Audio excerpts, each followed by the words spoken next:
ఆయనకు 2 years back పక్షవాతం వచ్చి పడిపోయారు. ఆయన ఏజ్ కూడా 36 years.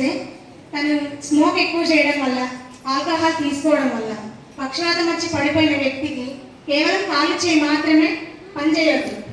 తనకి బ్రెయిన్కి వెళ్ళే వాళ్ళు, అందులో హార్ట్లో బ్లడ్ క్లాట్ అయిందండి, 4 mm సైజ్. కరీంనగర్కి వెళ్ళాను, వాళ్ళు 37% మాత్రమే ఉందన్నారు హార్ట్ బీట్. తర్వాత హైదరాబాద్కి వెళ్ళాను, నిమ్స్కి వెళ్ళాను. 1 year నుంచి తిరుగుతూనే ఉన్నాను. ఎవరు నాకు డబ్బులు ఇవ్వలేదండి. నా కార్డు అమ్ముకున్నా నేను, తర్వాత పుస్తలు కూడా అమ్ముకున్నా. ఇదే నా సాక్ష్యం. చాలా డబ్బులు అయితే ఇబ్బంది పడ్డా నేను. అన్ని హాస్పిటల్ తిరిగిన, గాంధీకి వెళ్ళిన, లంగ్స్ ప్రాబ్లం ఒక దాని తర్వాత ఒకటి వెంటనే వస్తూనే ఉన్నాయి. ఆఖరికి వరదకు తీసుకెళ్ళానండి. అక్కడికి వెళ్ళేసరికి 20% మాత్రమే హార్ట్ బీట్ అండి. అప్పుడు నాకు ఒక ఫోన్ వచ్చిందండి. అప్పటికి ఆయన అనుకున్నారు, మా ఆయన కేవలం 20%, అందులోనే పచ్చలైనాయి. ఆయనకి కిడ్నీలు కూడా పాడైపోయాయి, బ్లడ్ వాటర్ డివైడ్ అయిపోయాయి, కాళ్ళు వాపులు రావడం. ఆల్మోస్ట్ మంచిర్యాలలో చంద్రదత్ హాస్పిటల్ చాలా మందికి తెలిసే ఉంటుంది. ఆయన ఆల్రెడీ చెప్పేశారు, బ్రతికిన రోజులు బ్రతుకుతారు, తర్వాత మీ ఇష్టం అమ్మ అన్నారు. నా లైఫ్ మొత్తం జీరో అయింది. మా నాన్న మా ఆయన బాధ్యత అని వదిలేశాడు. తర్వాత ఎవరు చేయి పట్టుకున్నా నాకు అర్థం కాలేదండి. ఒకే ఒక ఫోన్ వచ్చిందండి, మా అక్క చేసింది, నువ్వు ఫుడ్ ప్యాచెస్ వాడవే కంపల్సరీగా తగ్గిపోతుందని ఒక ఫోన్ వచ్చిందండి.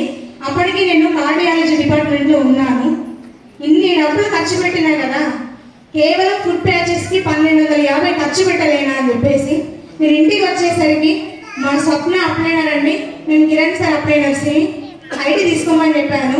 కంటిన్యూగా 1 month ఫుడ్ ప్యాచెస్ వాడాను. తర్వాత పచ్చలేనే కదా, అది తగ్గిపోవాలి. ఆల్ ప్రాబ్లమ్స్ మా ఆయనకే వచ్చిందని.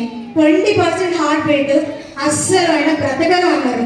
నేను ఎక్కడ హోప్స్ కోల్పోలేదు.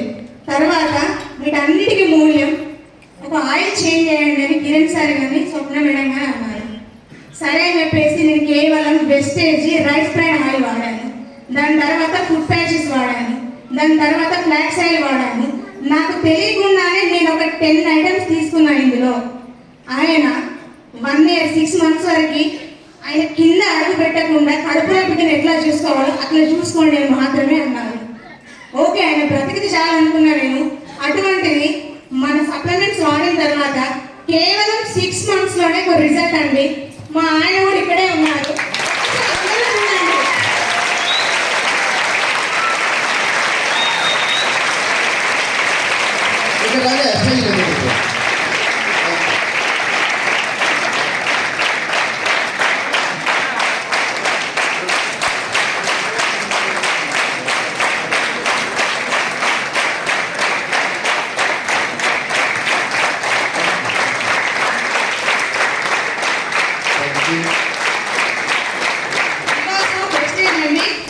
ఏదో పవర్ ఉందండి.